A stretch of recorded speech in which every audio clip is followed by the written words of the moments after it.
He helped me carry my boxes in, then kept coming back, to put everything back where it used to be. I moved into a small apartment at the edge of town, the kind of quiet building with crooked stairs, mailboxes that don't lock, and carpets older than me. It was cheap, ground floor, and came partially furnished. The landlord handed me a single key and said, "Don't worry, the place remembers where things go." I laughed, but he didn't. When I started unloading the moving truck, a man from upstairs offered to help. Gray hair, tall, soft-spoken, wore the kind of clothes that seemed pressed but dated, like they hadn't changed since the 90s. He said he used to live here. Long time ago, 15 years. He helped carry in my dresser, microwave, even a box labeled bed sheets. Didn't talk much, but worked fast. He knew where the outlets were, which cupboard door stuck, where the bedroom light switch was hidden behind the frame. "Lived here a while, huh?"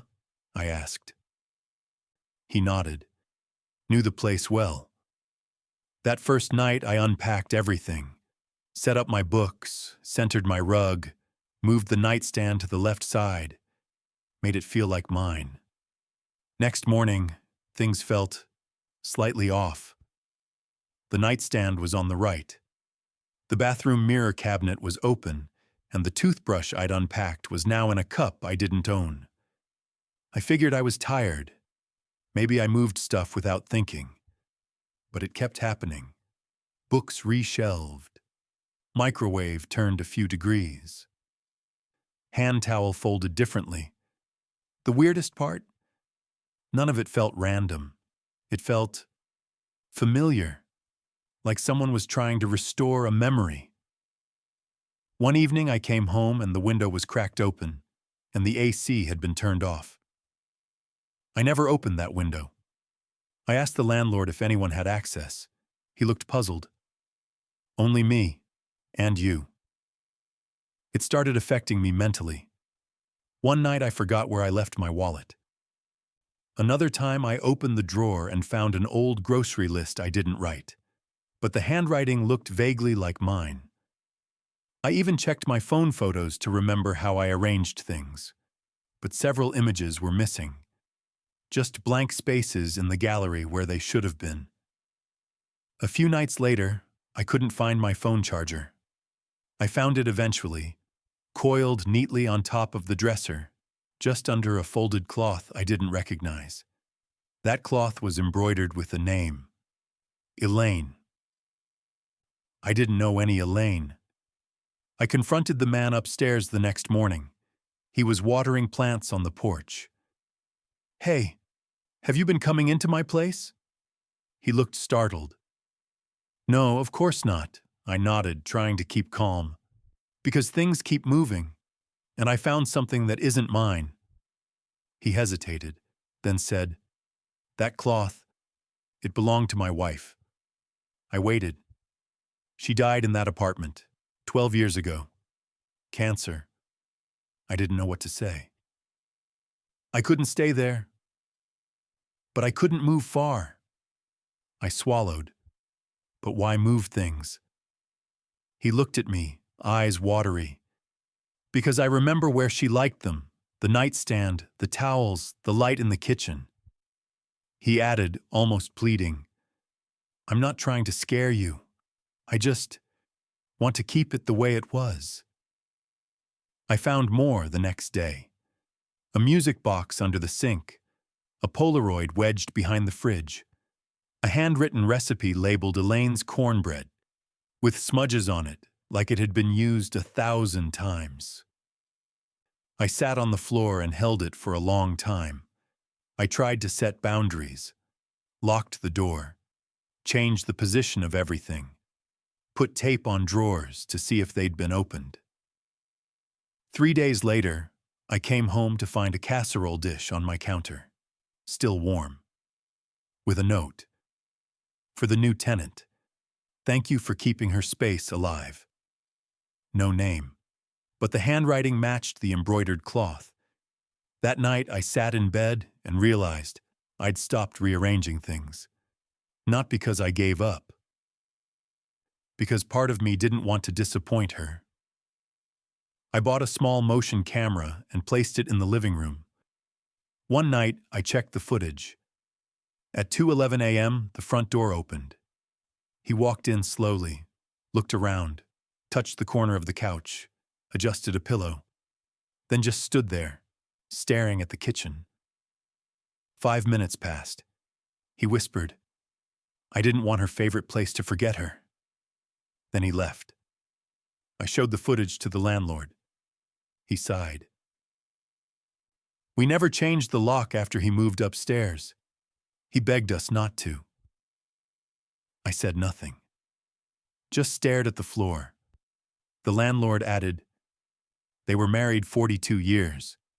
She used to say this apartment was her favorite place in the world." I didn't press charges. He never came back after that night. Or maybe he did, and just didn't move anything.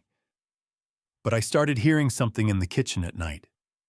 Not voices, just humming. Sometimes I hum back. And last week, when I went to paint over the old yellow wall in the dining nook, I found a note scrawled behind the frame. She loved it that color. Please don't change it. Since then, I lock everything. But I still keep the nightstand on the right. And every time I touch the light switch behind the frame, I think, what if I'm not living in my place? What if I'm just visiting hers? And what happens when the visit ends? I changed my route, changed my schedule, changed cars. But the same blue sedan still found me. I moved to a small southern town 6 months ago. Kind of place where the gas station's also the post office, and everyone's dog knows everyone else's truck. I took a contract job at a real estate office on the edge of town. Not exciting, but steady. Every morning, I drive the same road from my rental house, down Maple, past the old mill, over the creek bridge, and into town. The first time I noticed the blue sedan, it was nothing, just a car behind me. A navy blue Ford Fusion, older model. No bumper stickers, no dents, just clean and quiet.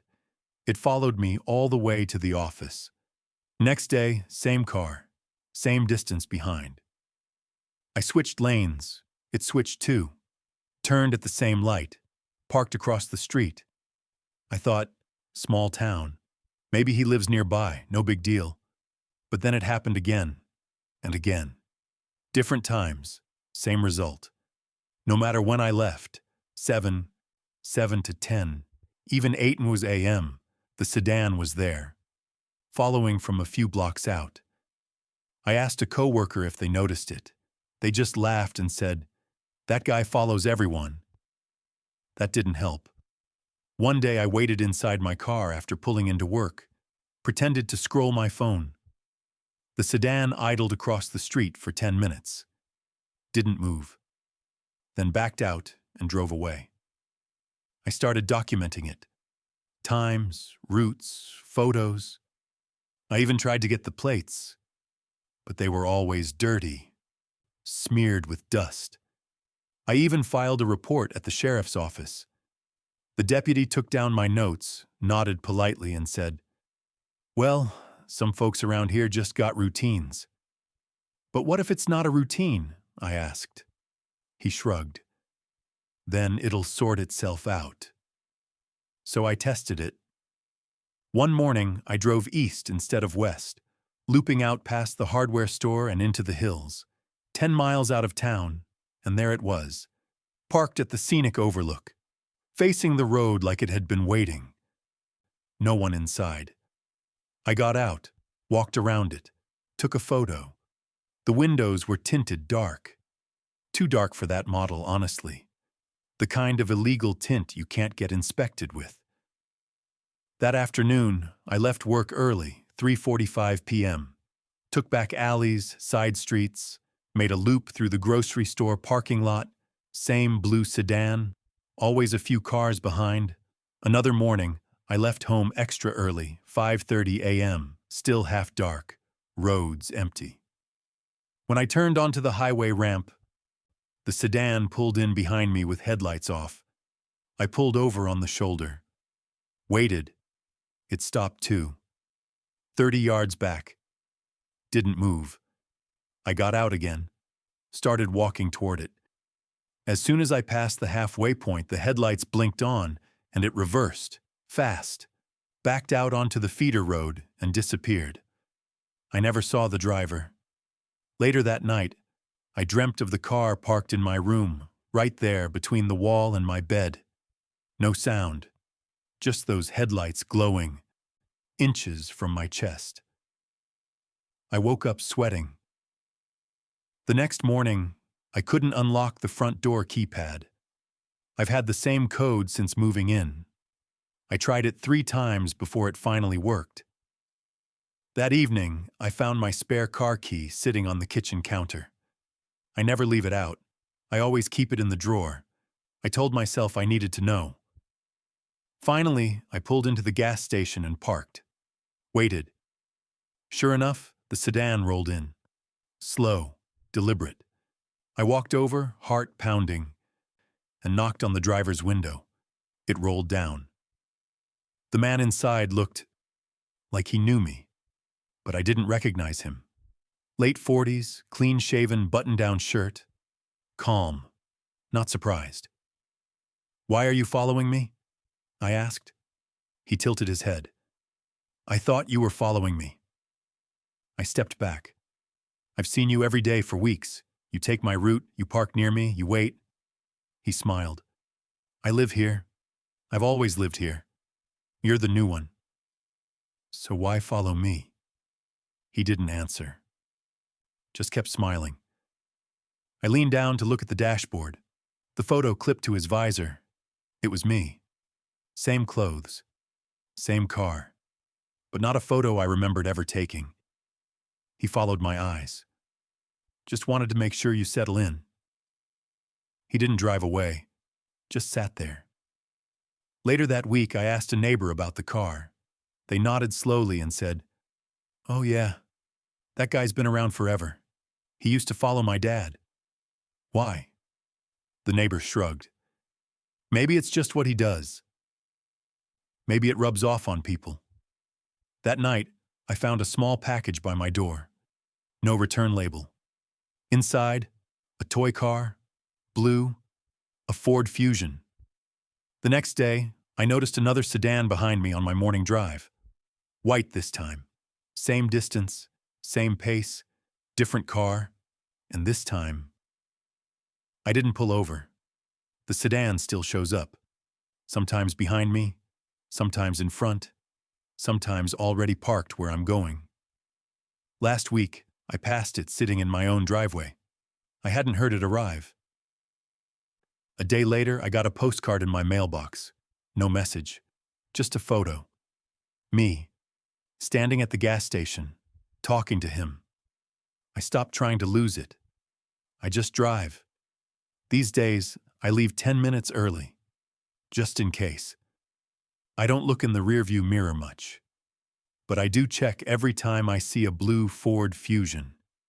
And I wonder, what happens if one day I'm not the one driving? Or worse, what if one day I see someone else following me? I thought the framed photos were of past guests, but I'm in them, and I'd never been there before. I booked the Airbnb because it was cheap. That's it.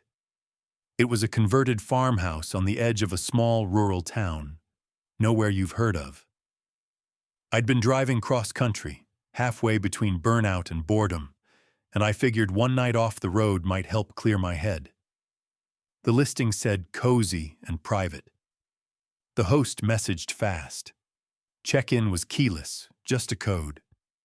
When I pulled up, the place looked fine. White wood siding, swing on the porch, the smell of firewood in the air. It was already dark, so I didn't get a full sense of the landscape. But everything seemed still, peaceful. The front door opened into a narrow hallway. Wooden floors, dim lighting, a few framed photos along the wall. I barely glanced at them. I was too tired to notice they were all of me. The first time I really looked was when I went to the kitchen for water. That's when I noticed the hallway photos were all of the same guy. Me. In one, I'm walking out of a diner. Same hoodie I wore 2 nights ago. In another, I'm sitting on a bench, coffee in hand, scrolling my phone. I don't remember the photo being taken. I don't remember who I was with. I checked the timestamps printed in tiny font on the corners. Just numbers, not dates. But they were recent. I thought, maybe it's a coincidence. Maybe it's just someone who looks like me. Then I stepped into the guest bedroom. 3 more photos above the dresser. All of me. One was from earlier that day. I was on the phone, pacing outside a gas station. I stared at it, pulse climbing, trying to figure out when it could have happened. I couldn't remember seeing anyone nearby. Then I noticed something else. In the background of that photo, reflected in the gas station window, was this house. I checked every frame in the hallway. 21 photos total. All of me. Different outfits, different times, sometimes close up, sometimes from across a street. Always unaware. None of them were digital prints. All professionally developed. Matte paper, clean white borders. I opened the closet in the hallway and found 3 more stacked behind old board games. I tried calling the host, straight to voicemail. I messaged them. "What's with the photos?" No response. I looked closer at the frames. No fingerprints. No dust. Like they'd just been hung. In the living room, tucked under the coffee table, I found a leather-bound album. I opened it. Inside, more photos. Dozens. Some of me, some of others. Other men. Different ages. Always alone. Every person in every photo had the same blank expression. Unaware. Observed. In the back sleeve of the album, I found a sticky note with 4 lines. Guests don't pose. Guests don't knock. Guests don't leave mid-stay. Guests don't look at the walls. I searched the house. Behind a door in the laundry room, I found a small, dark hallway with a single photo hung backward. Tape curling off the frame. I flipped it. It was me, sitting on the couch in the living room. Same clothes I was wearing now. Same expression. But I hadn't sat on that couch yet. Not until I turned around and did it. I checked my phone. No service. Tried hotspotting to my laptop. Nothing. I called a friend. He picked up, then paused. "I thought you were still home?" "No. I told you I was on a trip. You said that last week, and you were in your room yesterday. I waved to you through your window." I packed up, grabbed my keys, phone, everything, threw stuff into my backpack and walked out to the car. The engine started fine. But as the headlights lit the gravel driveway, I saw someone on the porch, just sitting in the swing. Still. I backed up, turned toward the main road. At the first stop sign, I checked my mirrors. Someone was sitting in the back seat. Same hoodie, same scar on the chin, same face. I spun around, but the back seat was empty. No door had opened. No one was there, just the faint smell of old photochemicals. I drove until I hit the next gas station, pulled in under the flickering lights, and walked inside. There were no other customers, just an older man at the register, half asleep. I asked if he'd ever heard of the Airbnb outside town. He nodded slowly and said, "They're still doing that?" "Doing what?" "Documenting," he said, like it was obvious. Then he looked up at me, eyes sharpening. "You should leave that place, before they start the final set." I asked what that meant. He shook his head. Doesn't matter. You won't remember this. I stayed at a chain motel an hour away that night. Next morning, I checked my phone. The photos I took of the Airbnb still there, but every single one had the same detail in common. In each shot, somewhere, often small, there was a ceramic owl figurine. I don't remember seeing any owl while I was there. Not on the shelves, not in the room, not on the porch. But it's in every photo. Watching. Since then, I haven't used Airbnb again. But lately, I've seen more people posting great stays, cozy cabins, lakeside homes, forest getaways. I'm planning a short trip in a few days. Airbnb's cheaper, and I wonder, maybe what happened to me was rare. Maybe I just got unlucky. Maybe if I go back, I'll see the owl again.